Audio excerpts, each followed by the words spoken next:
Okay.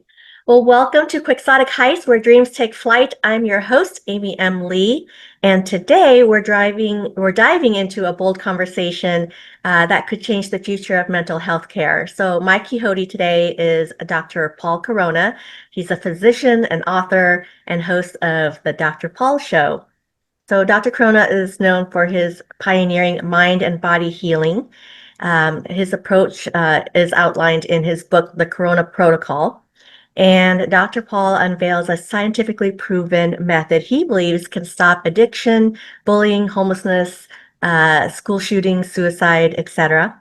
And so today we're going to explore traditional mental health treatment, how that has stagnated, and what needs to change, how addressing the mind-body connection can truly transform lives.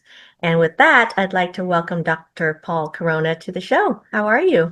Good, thank you. I appreciate you having me on. Yeah, where are you calling from, Dr. Paul? We're in Orange County, California, so Okay. near like Laguna Beach, Newport Beach area. Ah, okay. My old stomping grounds, actually. um, Tell us about your quixotic dream. My what? Your quixotic dream.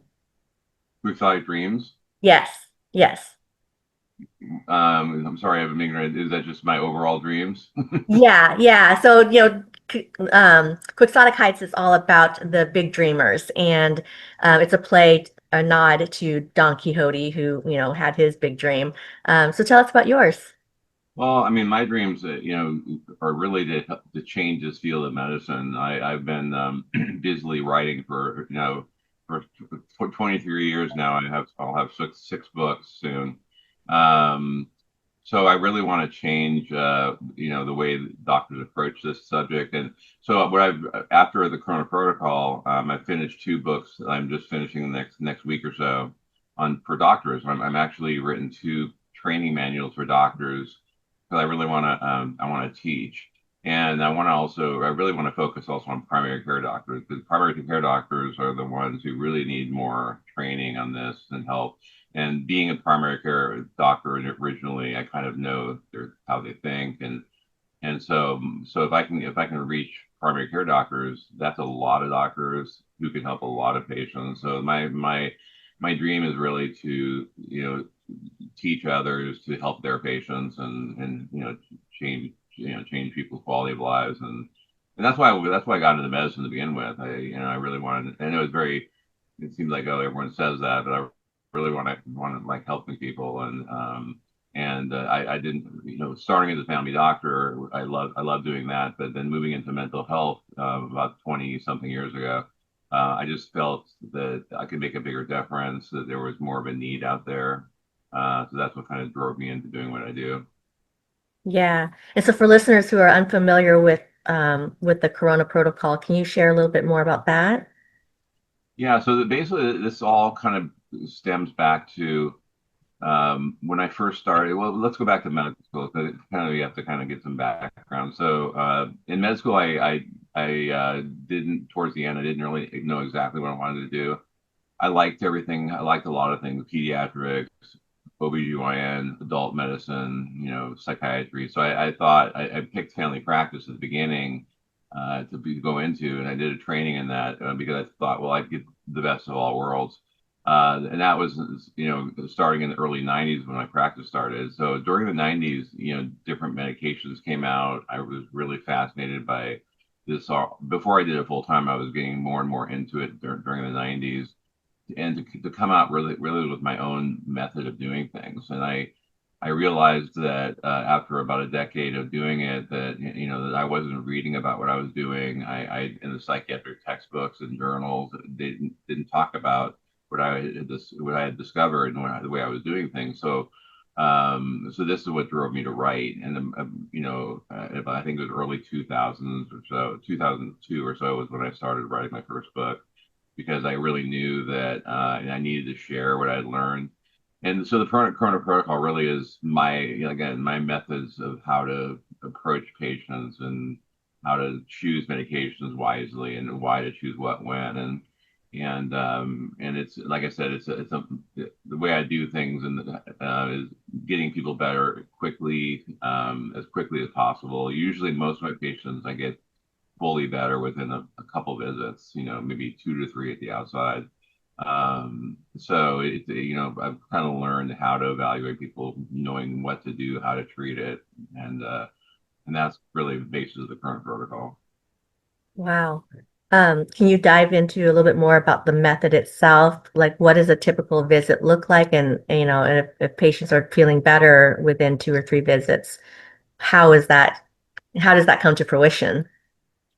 Well, it comes to fruition, by understanding, understanding people. So you got to take a really good history, and really find out every detail about the patient's past. And so I spend a lot of time, especially on the first visit, getting just a very detailed history, family history, things like that. And so by taking a really good history, I'm able to figure out, what the diagnosis. Does the person have depression? They have like anxiety? Are they bipolar? And then once you make the correct diagnosis, then you can start treating it. And not everybody needs medications, but by the time patients see me, normally medications are the best choice, because it's not just a passing sadness or stress. It's more of a pervasive condition. And so yeah, by the time, so as far as my approach is basically listening intently to patients, knowing exactly, um, or having a really good guess as far as, okay, I think these chemicals are probably out of balance. I need, if I choose this medication, it'll get the person balanced in the next week or so. The typical psychiatric approach over the years has been very slow and drawn out and boring, in my opinion. So, for example, every doctor out there thinks that SSRIs are the be all and the end all. So SSRIs, which work on serotonin, like Zoloft, Lexapro, Prozac, there's several others. So every psychiatrist puts people on that first visit every time. And I have disagreed with that for about 22 years now. That basically SSRIs are not the best first line medication. So that's right there. Already, most doctors are starting with the wrong, approaching it in the wrong way. And then if you don't get a good foundation and start at the beginning with the best medication, then you're not going to get the best results. And so I've learned to kind of throw away all the old psychiatric rules, and which, and here another rule, okay, well, we put you on this SSRI, it'll take like 6 to 8 weeks to work. That's Mm. nonsense. There's nothing should take 6 to 8 weeks to work. Things should work within a week, two at the very most, with any of these medications I work with. So with typical psychiatric approach, is long and drawn out. And the problem is with that is that patients might drop out and say, "Well, forget it. I mean, this isn't helping," and so then you're going to lose the patient because the doctor's taking way too much time trying to do things very slowly and gradually, and it doesn't have to be that way. The results I get are extremely quick. I'm very aggressive with my treatments because I know how to be aggressive to still be safe. So you have to get people hope, and you have to get people better quickly. And if you don't get people better, then they're going to drop out and say, "Well, forget it," and then that person may never get help the rest of their life. They may say later, "Well, I already tried that. That didn't work for me." Well, maybe it didn't work for you because you took the wrong medication. The doctor didn't make the best decision. So right there, you're dooming a person to hopelessness the rest of their lives. So that's what needs to change, in my opinion. We need to approach this in a much more, maybe the word aggressive, but a much more complete and effective way than most doctors have been. Yeah, that's hard because we want that instant gratification or we want the results right away. And you're right, oftentimes we do give up too soon. Especially when, we rely on our doctors to be the subject matter experts to help us. And if the majority of doctors out there are, potentially going the wrong path or taking too long, how do we know who to trust and how do we vet our doctors? What questions should we be asking to know that they're the right doctor for us? And maybe you can provide some insight on that. Well, the state of things now, it depends on the primary care doctor or the family doctor, or it depends how comfortable they are treating these things, and most of them aren't. Most of them will do like one SSRI, and then if that doesn't work, they don't know what to do after that. And so they're really in the primary care field. That this is why it's so important, because if you refer people, they may not go. Psychiatrists are expensive. They're hard to get in to see sometimes. But I think the best hope of a patient, if the primary care doctor just doesn't feel comfortable with this, is to probably refer to a psychiatrist is the best bet, because at least you're going to have a better chance at that point of getting the treatment right. But again, like I said before, psychiatrists don't always do a great job either.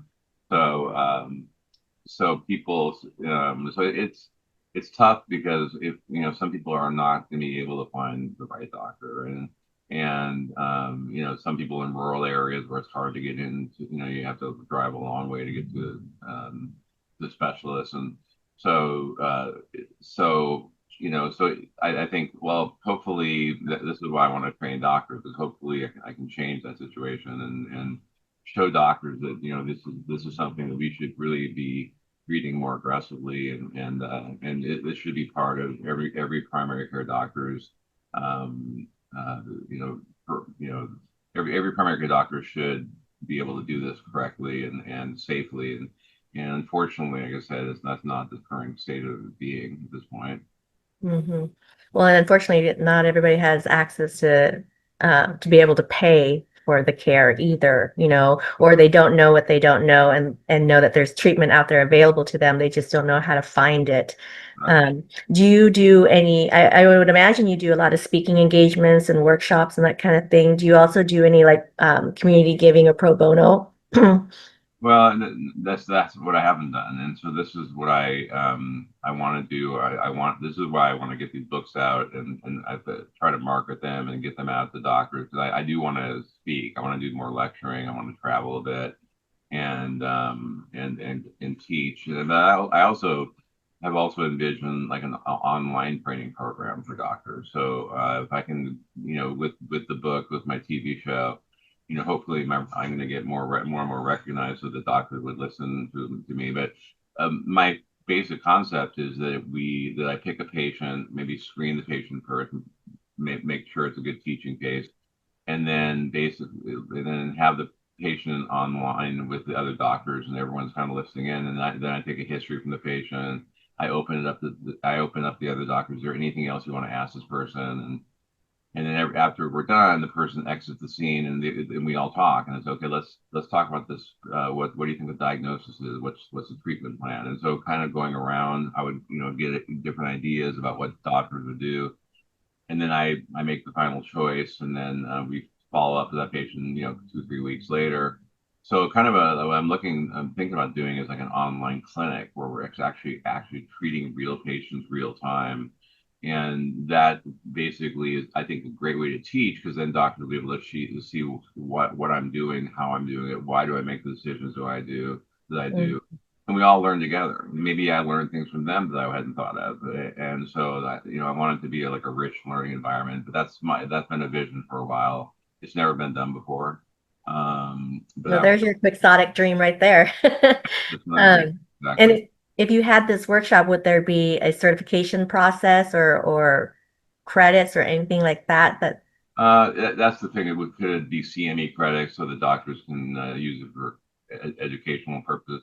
Maybe it's hard to get into be a CME, because you have to do things by the rules. The thing is, with the Corona protocol and with what I've done, I do a lot of we call off-label prescribing, meaning giving medication for something it wasn't originally intended for. That when we go into that, now the FDA that isn't thrilled about those things. They don't like doctors talking about the things that I'm talking about. So will I be able to be accepted as a official trainer by the governmental agencies and by psychiatric agencies? Maybe, maybe not, though, because of the fact that the way I do things is so much different. But yeah, but I'm hoping that doctors can do it just for learning purposes, not necessarily for credit, but but just for learning. Yeah. How do you get a patient to open up? Because, when I can imagine those who are experiencing PTSD, for example, trauma or, I don't know, bipolar disorder or something like that. How do you get them to open up when they don't necessarily, A, may not recognize that they have a problem, but I'm assuming they do because they're coming to you, but then B, they just don't want to go down that path. Well, the key for doctors is listen more than talk. You have to really be empathetic and really be a good listener. The way my office is set up, I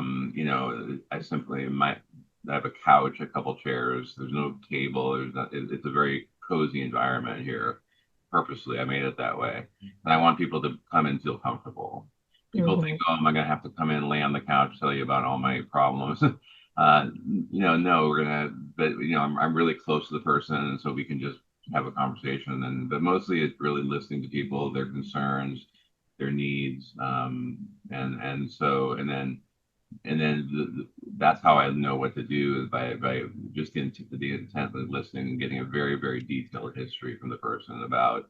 And I go back to the beginning. I say, let's go back to childhood. Every person I talk to, I kind of go through their lives. Was it a good childhood? Was it a happy childhood? Was it a traumatic childhood?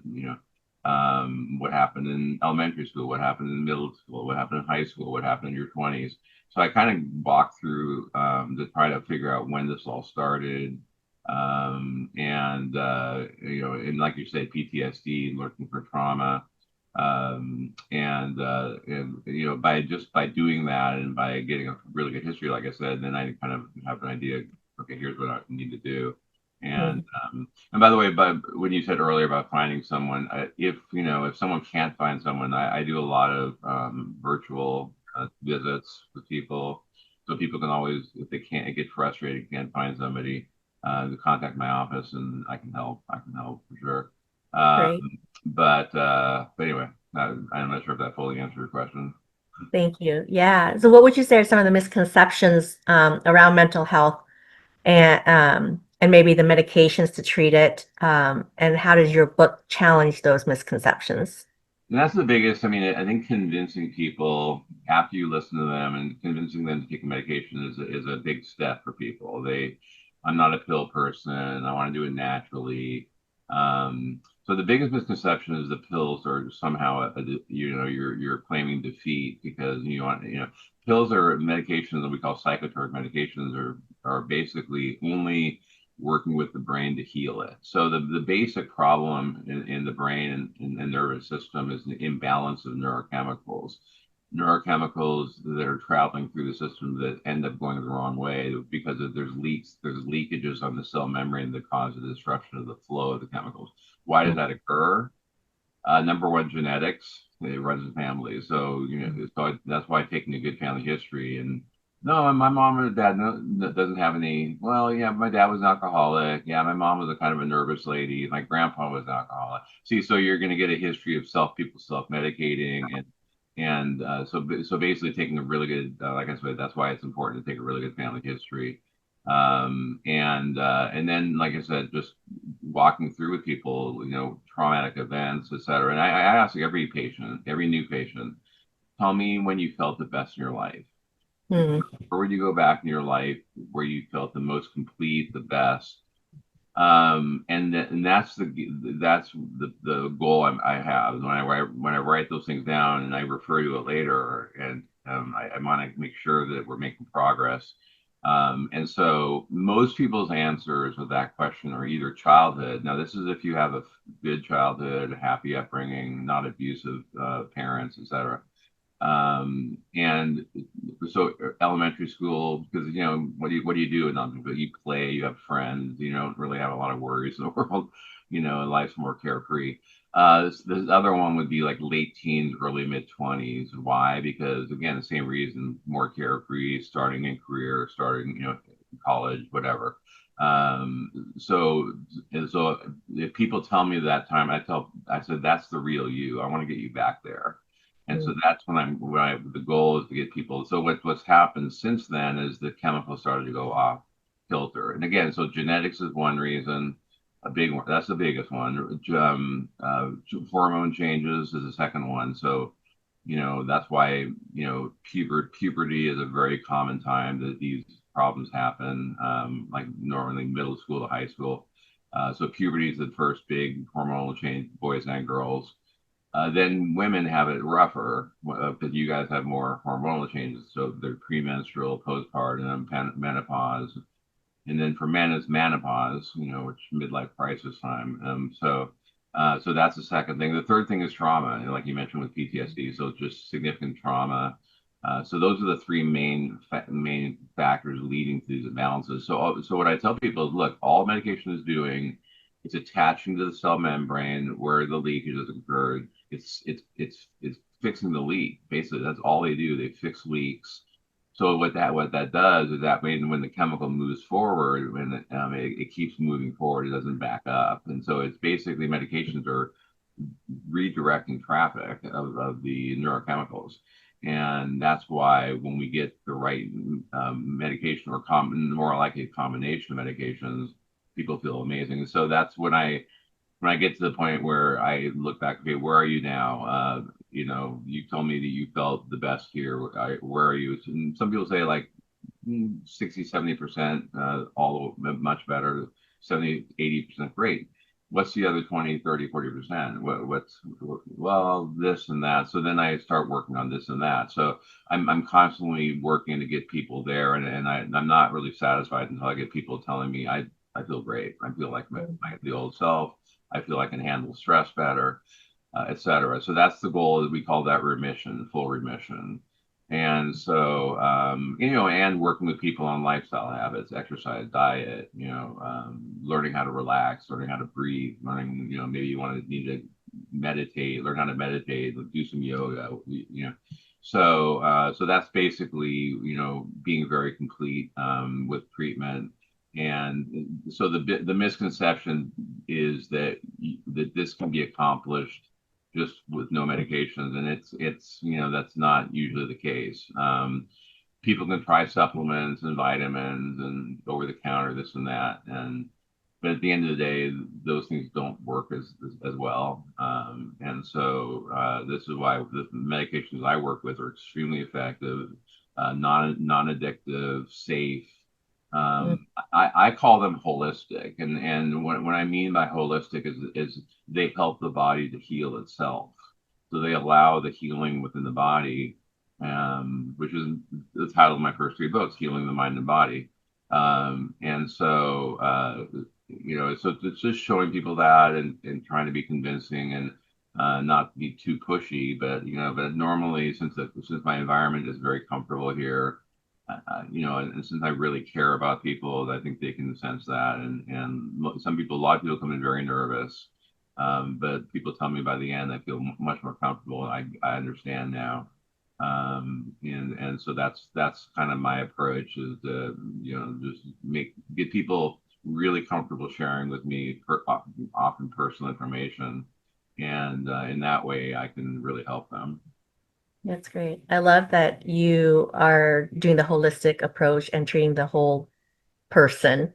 Um, and I also love that you target certain milestones or certain formative years, and trying to zero in and target those particular areas. Um, can you give maybe an example of a client that you treated that was a success story? Share a story there. So many. But I think what really drew me into this, going back when I first started, was a new class of medication came out after the SSRIs, after the first three. They called it Fexter. So the first what we call SNRI, which means it works on serotonin and norepinephrine. So that's the second chemical. And that came out a year after Fexter XR came out a year after I started practice, and I was blown away. I was just thinking, and people came back to me and said, "What is that you gave me? Why is it better than Zoloft? Why is it better than Zoloft? Oh my God, my this, my." So what I people were telling me is, my neck, my shoulders, my back, my headaches, my fibromyalgia, my irritable bowel syndrome. So I started seeing these bizarre things happening in the 90s using this new medication, and then learning how to combine it with other things. But then so that's why I really understood there's a connection here between the mind and body. And so a lot of things I see, like very big success stories, are people who've been around, they've seen other doctors who don't know what to do. I don't know, your blood tests are normal. We don't know what to do here. Your scan, your ultrasound, whatever, everything's normal here. We have no idea because we can't see the problem. Exactly. You can't see the problem because the problem is invisible. The problem is microscopic. So as far as the success case, success people who come in with these frustrating problems, and all of a sudden they get better very quickly, and so that's a very satisfying patient outcome. And when I can help a person when the other doctors haven't, because of the other doctors aren't understanding why the person is seeing them, why what are the complaints caused from, and yeah, there's so many success stories that I can go over, with you. But that's the basic ones, are the the physical emotional connection, and improving the body and the mind at the same time. And You that's mentioned and that's the whole basis of what I've done, is understanding that there's something deeper going on. This mind body connection is real, and again, 33 years after I started practice, doctors still don't get it. They still do not see. They're still doing things the exact same way they did 30, 40 years ago, and nothing's changed. that. And because that's what the training is, and then doctors don't really do a lot of self-learning after training. So that's where I want to step in and say, look, I want to help doctors learn more and a better way of doing things that they're not getting out there. They're not reading about it. They don't get it in the things the journals they are read. They don't get it when they're getting continuing medical education. They just don't know. Yeah, yeah. Well, and like in the writing world, right, we're always talking about how you have to read a lot to improve your craft of writing. And I suspect that's the same thing with medicine as well. You really got to read those journals and even write um, in order to, be better at your job. Mhm. One of the things you mentioned earlier is illness can be genetic, right? Or it could be part of your past history, your family history. And one of the books that I've read is The Body Keeps the Score, and it really talks about how trauma and things like that can pass on from generation to generation. Do you agree with that? And how do you break that cycle? Well, you break the cycle by fixing the underlying problem, and um, things pass down in the families, like I said. So you basically fix it by like you maybe getting some counseling. So it's also assessing people for therapy. Are you appropriate for seeing someone who's going to go deeper into things as far as relationships and this and that. So I'm not a therapist. I do a lot of people say you're kind of like a therapist, or because you listen to what I'm saying, and you Hmm. see all the problems. And so so a lot of people really need both. Some and again, some people just go to a psychologist for a long time, which is great if it's helping them, sure. But then sometimes they finally get treated, and within a visit or two, they think, "Oh my God, I'm getting so much. I'm making so much more progress than I have after years of therapy. I didn't make this kind of progress so quickly." And so, anyways, I probably went astray from your underlying question. What was it again? It was how to break the cycle of the trauma and some of the illness that's passed on from Yeah. generation to generation. Yeah. Yeah, just by that, and yeah, it is passed down from generations because the kids of people who are maybe not feeling great or not healthy, then that leads to that kid not being raised in a healthy and happy environment, and so it kind of passes down. The damage can pass down, and just again the underlying genetic component. So maybe the people are very miserable and unhappy because they have depression, they have chronic anxiety that's not getting better because it's never been fixed. Hmm. And if the parents and siblings are not treated, then that person is not in the healthiest environment, and then that so I think if you can basically fix everyone that needs fixing, in a sense, it would lead to a much more happy family environment, a much happier society in general. Yeah. Back to the whole holistic approach, I love that there's medicine, there's lifestyle, there's a whole bunch of different things that need to go into play in order to treat the whole individual.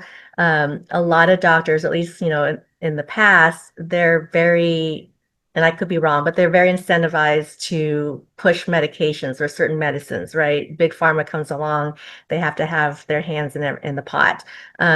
How do you circumnavigate that? It's a good question. I think I understand that I'm not thrilled all the time with big pharma myself. The good thing about pharma and these companies is that they actually provide these amazing medications that I have to work with. Without them, I wouldn't have the tools that I have to help people. And again, like I said, a lot of people say, I don't want to do it. I don't want the traditional Western medicine approach. I want to try a holistic approach where Mhm. they are saying holistic means not medications. But really, that's not the way I look at it, because I look at holistic, whenever it refers to the body. Um, so if people can't get past the whole pill thing, then I can point out, well, you're taking this pill. Well, no, this is different because this is from a supplier, or from a whatever, Mothers or GNC or whatever. It's this is coming from the over the counter. People think, oh, that's better because I'm not supporting big pharma. I'm not taking a medication, a scary pharmacy medication. um, and so yeah, so it's hard to get past, I think, get through past that mentality because it's so pervasive. But I think at the end of the day, these companies have made just incredible medications. Some of these are just magical medications. It's taken a long time to research, and so they pour a lot into development research, and spend billions and billions and billions of dollars creating one drug. And so then they have to be compensated. So then so some of it, yeah, there is big money involved for sure. um, can big money mean corruption? Sure, I'm sure. Yeah, it does. But the way I look at it in a more positive light. Well, thank goodness that they're around for the reason I just said, because without them, I wouldn't be able to get people better. I wouldn't be able to talk them into getting better because it's a chemical thing. It's a medical thing. They need to be treated in a medical way. And working, I work with chiropractors have their role, acupuncturists, a very interesting field, and I've seen some really good results with certain patients. So it's not that like this traditional Western medication option is the only option. It's the best option. It's the most effective option. But people have other ways of approaching it. It's just just I warn people that, look, if you're trying other options, it's not getting better. Maybe you got to reconsider, and maybe keep an open mind, and Mhm. maybe rethink your strategy, and maybe let's just try it.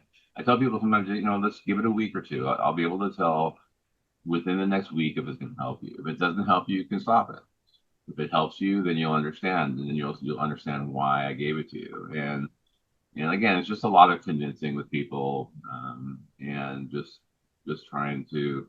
And by the time they come and see me, normally they're more open. They wouldn't be seeing me in the first place unless they had some kind of a open mind to getting treated. And so it's not as difficult as probably some patients, because of the fact that just the first step of seeing me is the first step to to getting the person better, really. Mhm. What are your thoughts on generic versus brand name drugs? And does every brand name drug have a generic version? Yeah, but the way it works is, when you come out with a name brand drug, you usually get at least 7 to 10 years in the market, sometimes longer, before it goes generic. So the company only has so many years to sell the product, and that's why the prices. That's why they have to recover research and development money and all that. So um, now when it goes, so when it's name brand, until it goes generic officially, there's no generic available of that medication. Mm.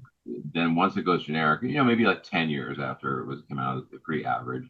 Once it goes generic, then they don't sample it anymore, and then people have to just get it at the start. I like working with samples, but there's a lot of generic ones that are very, very good, and most of the time when someone responds to a name brand product that ends up going generic, there's really not no difference. So Yeah. generic is cheaper, just as effective in the vast majority of people than name brand medications are. But but yeah, there's no like good and bad medication, but there's no medication I can think of right now that well the generic is terrible and the name brand is great. No, there's a lot of choices out there, and so generics are cheaper. And so, but when it goes generic, it opens up the market to other people to manufacture the medication. So sometimes you're going to get two, three, four, five different manufacturers of the same product because when it goes generic, when the company loses its patent on the product, then it opens up to um, other manufacturers. It can be a problem, sometimes certain generics, people don't like. It doesn't react well with them. So Mhm. even though it's supposed to be the same active ingredient, probably certain companies use fillers or cheaper ways of to make it to cut costs. And so, so sometimes people hit it on a generic that they really don't like. And so what I tell them is, let's figure out the manufacturer of this one. And now we know in the future, you can't get this one anymore. You have to get the one you got last time. So sometimes it's just figuring out with the pharmacist what they gave the person. Okay, let's get the person on this brand that this manufacturer that works well for them. I think, as consumers, the general public, we don't think about what those active ingredients are and how the formula is put together, right? And so it's not the same one placebo or not placebo, but one generic is not the same as another one, which is very interesting to think about. And we need to be aware of that, right? We need to advocate for ourselves in that way. Um, do you think there is maybe a thought where, okay, maybe I'll react better to a brand name versus a generic brand because of quote unquote a placebo effect where we think, oh, this might be better. Yeah, I mean the placebo effect definitely exists, but I think I don't think placebo effects is when it comes to these medications. I don't think there's much of a placebo effect. It either works or doesn't work. It's either Yeah. tolerated or not tolerated. I mean, it's nice to have when the person comes to see me to give them some samples so we can test it before we commit to it. And sometimes people take it a name brand product and it works great, and let's say they can't afford it or their insurance is not covering that product. Okay, then I switch to a generic that's maybe not the same medication but similar, and most of the time it would be in the same category of medications, and so most of the time I'd switch to a generic and it's totally fine. And so anyways, I hope that answered your question. Or Yeah. Well, I think your protocol is really exciting, and I hope it does get out to the masses. Would you say that there's any healthcare regulation right now that can potentially kind of put a stop on that? Or what is the biggest barrier, I guess, is what I'm asking to implementing your protocol? Yeah, so it's there's no barriers really. So when we again off-label prescribing, the companies can't talk about it. The reps, the pharmaceutical reps can't talk about it. But I can talk about it with patients, and so you it has to be uh, be able to say to patients what the companies can't say, and if with me talking to patients, I can say whatever I want. We have totally free speech. It's just that people may not hear that if they if they listen to the wrong source. I mean, a very common example is listen to TV commercials about pharmaceutical products. It's scary. People see these. Oh, this looks like a great medication. People are dancing and smiling, and all of a sudden there's like 3 minutes of warnings about your head could fall off, your arm could fall off, your head can explode, you might have sudden death. So it's but that's because of the government stepping in and saying you have to say all those things, and it scares people. And then people look at that and they go, I don't want to take that. Look at all these side effects. Well, of all the things that they're advertising with what I work with, like Briggs-Ulti, Vraylar, Trintellix, and some others, I've never seen one of those things they mentioned. So it's just way overblown.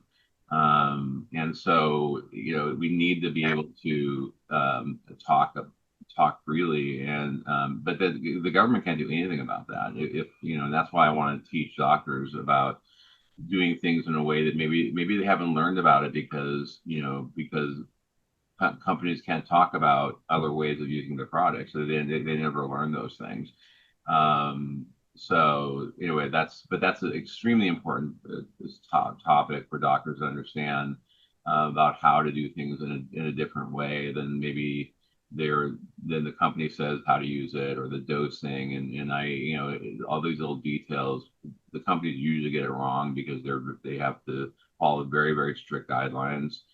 Again, if they study a medication for a certain indication, and it passes, they can, again, even let's say an antidepressant, for example, is released, but it works great for anxiety, and it works great for again, fibromyalgia or headaches or whatever, but the company didn't study it for those things. Well, again, companies can't say a thing about any other benefit other than depression. But then I discovered, well, it's good for depression, but it's really good for anxiety disorders. But they can't say those things. And the fact that they can't say those things, a lot of doctors just never learn those things because they never hear it. Because they follow the rules, or they just don't, they're not open to doing new things that they didn't do in training. So just personal curiosity, when we went through the COVID-19 pandemic, mm. vaccinations were pushed out pretty quickly. What's your take on that? What were your thoughts? Oh boy. My thought is, well, again, it's when I used to have a podcast back in the 2020, and before the TV show, I talked every week about the COVID, the vaccines, and so the vaccines were pushed out way too quickly. It was a huge mistake. The vaccines usually take 7 to 10 years to come out, and this one came out within months to a year, and with a new technology, mRNA vaccine. So it was very irresponsible of the government to push these out. Again, we're dealing with a virus that extremely low mortality rate. It's people hear, oh, all these people died. Well, yeah, I mean, it did target the elderly, sickly patient. That's what it really, and sometimes people who are just a lot of severe health problems. If we would have followed the model of Sweden, which basically Sweden didn't close down anything, everything kept open the whole time. What they did is they kind of sequestered. Once we figured out early on who the people at highest risk were, they protected those people, and then the rest of society went across. Because like any virus, people pass it. I had COVID twice, and like a mild cold. Most people who had it, don't die from it. So the mortality rate is extremely low. I think that there's been a lot of damage caused by the vaccines. I've seen it personally with my patients that have had a lot of injuries from it. I just disagree with the vaccine, and people might think that sounds terrible, but I think it's a wrong vaccine for the wrong indication, and people should be able to like we call herd immunity, just like you pass the virus around. It's not it's not a danger if you're not a super high risk patient. So yeah, so unsafe.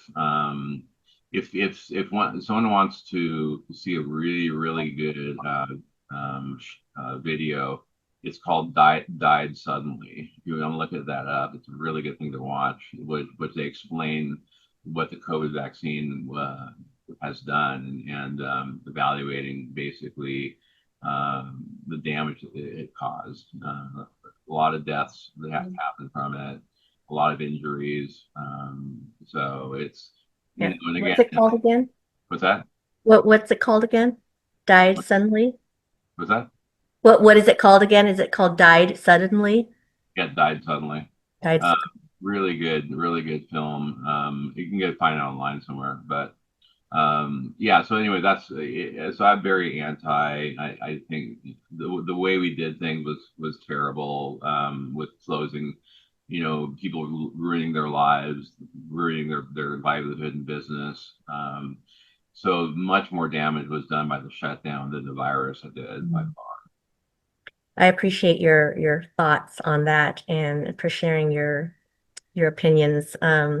That was a struggle for me personally too, because I was born with a congenital heart defect and I just didn't know, how these vaccinations were going to affect me personally.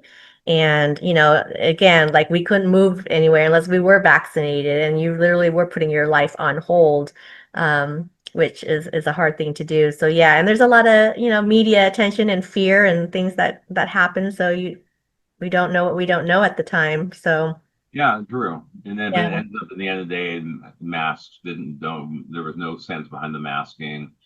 Again, if someone's acutely sick, there are certain situations, then okay, maybe if you're gonna be out and about, maybe to wear a mask so you don't spread things to others. But yeah, the whole thing is social distancing, 6 feet was completely made up. There's no science behind any of that stuff. I think Fauci did a horrible job, managing this. And then it's just like I said, the damage that was caused was way beyond what the virus ever would have done. Yeah, thank you. Um, do you believe that generally people are over medicated, under medicated, taking the wrong medicine? What seems to be our problem here in the US? Yes, yes, yes. Yeah, either over medicated, meaning they're taking the wrong medications, and so they're medication should not be causing any significant side effects. So if someone feels like whatever I'm on, I'm tired all the time, and that, well, something's wrong. Either you're being over medicated or you're being under medicated, or not only those two, you're just not taking the right you're being mistreated. You're not taking the right things, and so so there's a lot of that going on out there. A lot of mistreatment, and again, the problem is, like I said earlier, when people feel either side effects or they don't really get great results, they may say, what, forget it. I'm not going to keep doing this if I have to live with this kind of side effect. For example, let's say an SSRI causes, let's say it helps anxiety and it helps with mood, but people feel apathetic and dull or have sexual side effects. And so people have these other, and they go, well, I want to still have emotion. I don't want to have to, so that's why that SSRI is not right for that person. Or if Mm, it is right, to get rid of the side effects, I'll add Wellbutrin in the mix, and then that may help with the side effects. So so I think a lot of people get discouraged, feeling like I'm not feeling great on whatever I'm taking. Well, you're taking the wrong thing, or the dose is too high, or something's not right. We need to really evaluate whether we take you off of that, try something else, or maybe work on it with the dosing, or work on it with adding something in with it. Again, a lot of patients are on 2 to 3 medications, and so what I've done is learn the art of how to combine things in the right way to get the most complete results. mhm, And that's the lost art. There's just I just don't see that being done out there. yeah. If there was one healthcare policy that you could change to support your mind-body healing, what would that be? One healthcare policy. Yeah. I don't think any policy would really help. Mm, I think, well, I mean, one that's never going to happen is, so if companies could open up or just explain to doctors how to, what these things help beyond what it was studied for, that would really be a big help. But it'll never happen because the Mhm. government will not allow that to happen. They're very strict with their regulations, and so I wish it could happen. I wish companies would talk more freely. But again, at the doctor patient level, doctors can talk freely. I have no limitation that I can't get in trouble for telling people things that I believe. So it has to, you have to have a doctor who understands that,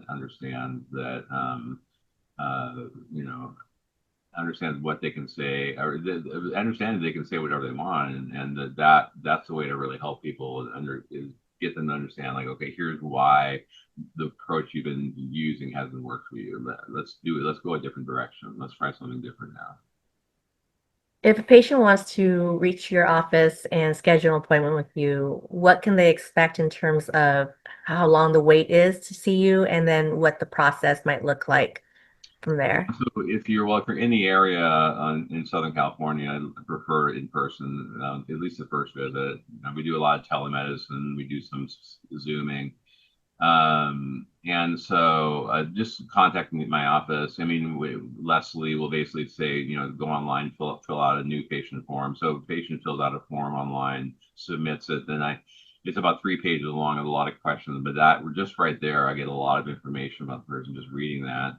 And as far as waiting time, I can get people in usually within a day or two. I leave spots open purposely, so that I can get people fit in, and not what most people hear. Oh, we can see you in 3 months, or Mhm. and if you talk to a psychiatrist's office, you're going to hear that a lot. You're going to hear that, well, I will see you like this many weeks from now. It's like, well, the person's suffering. You can't. That's a long time to wait to maybe think about feeling better. Um, so I think that's you know so I hope that answers the question. Yeah, yeah, thank you. So let's look to the future in 10 years, let's say. What do you see as the future of family medicine and psychiatry and therapy and all that? Like how would that dovetail together, you think? For medication and therapy, you mean? Yes. Well, I mean, it all goes together. The therapy is very helpful. But I think we need to figure out what's the best approach for each individual. Really looking for people's individual needs and Hmm. trying to address all their needs. And that could make it a team of people. I have some patients who see a holistic doctor or naturopath and get some benefits from them. That's great. I don't. If the person can benefit, that's what I care about. How they get better. There's ways to do it beyond what I do, but the way I do it works really, really well, and extremely, extremely effective. Super. And then, by Well, the way, that to finish my answer before, as far as if people want to get a hold of me, you can contact my office, 949-481-0118. And if you're not in my area, we can set up an appointment, like I said, we can set up an appointment, especially, like I said, if, people can't find, someone to help them, or if people see my show, read my book, whatever, and want to see me, I'm always have an open practice. I always see new patients. wonderful. Can you share your social media platforms or your website for us? Yeah, so it's www.drpaulcorona, so DR for doctor, Dr. Paul Corona, MD for medical doctor.com. I'm on Twitter, and TikTok and X. Um, and then again, just my all my I've had 6 books, but my first 3 books took me 12 years. Healing the Mind and Body, the trilogy. It's about 1,200 pages, so it's a lot of material. My newest book is The Corona Protocol, a scientifically proven medical solution to stop addiction, bullying, homelessness, school shootings, and suicide. 30 years in the making. This is my most popular book so far. I'm finishing 2 books, which are the training manual. So this will be a total of 6 books, 4 of them for patients. two of them for doctors, or two to three for doctors. My TV show is very exciting. I have over 7 million viewers on Roku. I'm up to about 85,000 views on my YouTube channel. So to find the Dr. Paul show, it's you have to put the Dr. Paul show, the Dr. Paul show, all lowercase, all stuck together, no spacing, no period. So THEDRPAULSHOW. So if you put it just like that, you see a free YouTube channel.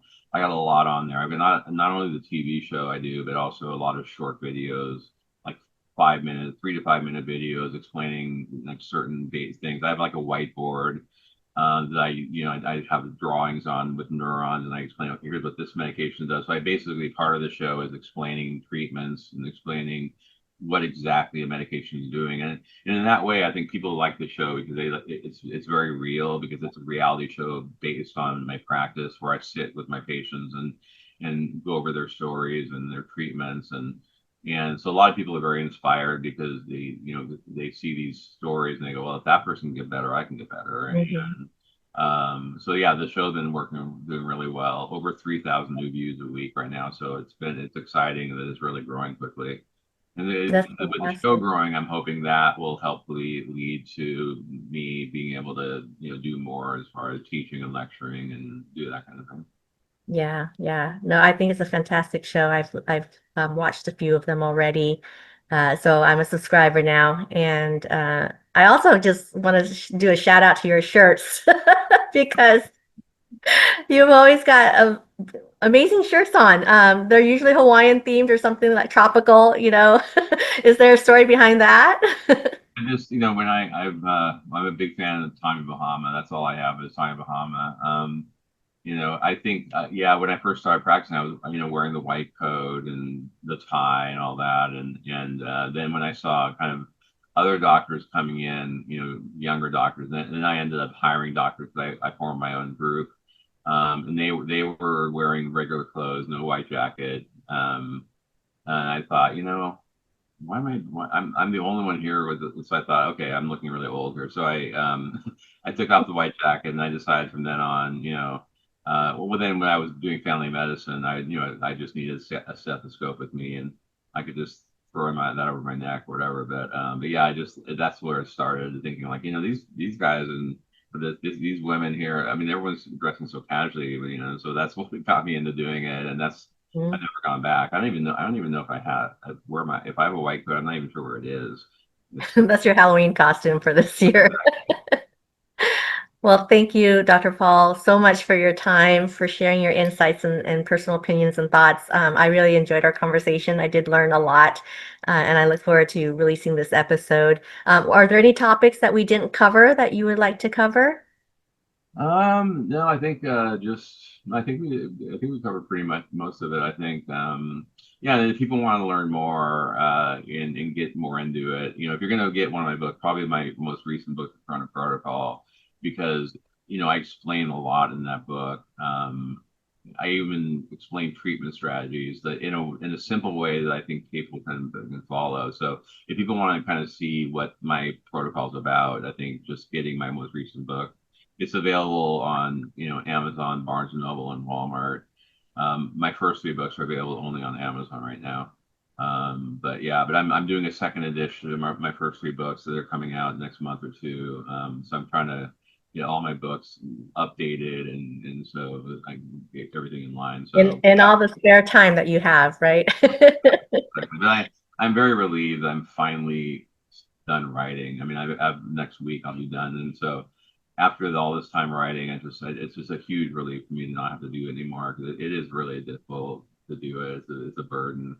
Yeah. It's good. It's a good time, but it's also a lot of work and a lot of time, and it's been exhausting at times. But I'm just happy it's finally over.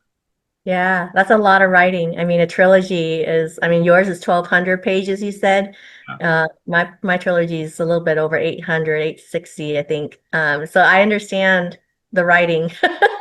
Um, Fantasy trilogy or my fantasy, or I'm sorry, my books is an auto fiction, historical fiction based. It's about 90% true, and it's based on my family's journey from war-torn Vietnam after the war ended Uh, to ultimately to the United States and our resettlement. So it's really based on my mom's struggles as a single mom raising me, a dying child, with a heart condition, trying to leave the country, and what our life was like, out on the open seas, out in the refugee camps, and then ultimately in Seattle, which is where we were sponsored.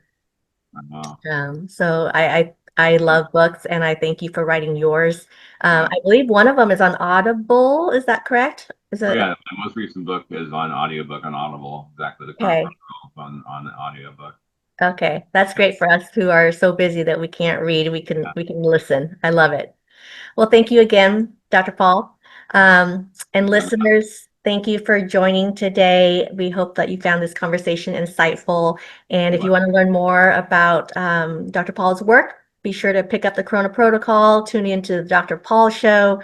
And if you love this episode and it resonated with you, please do subscribe, leave us a review, share it with someone who needs hope and clarity on their mental health journey. And with that, thank you. Take care of your mind, take care of your body, take care of each other. Have a great, blessed day, everyone. Thank you.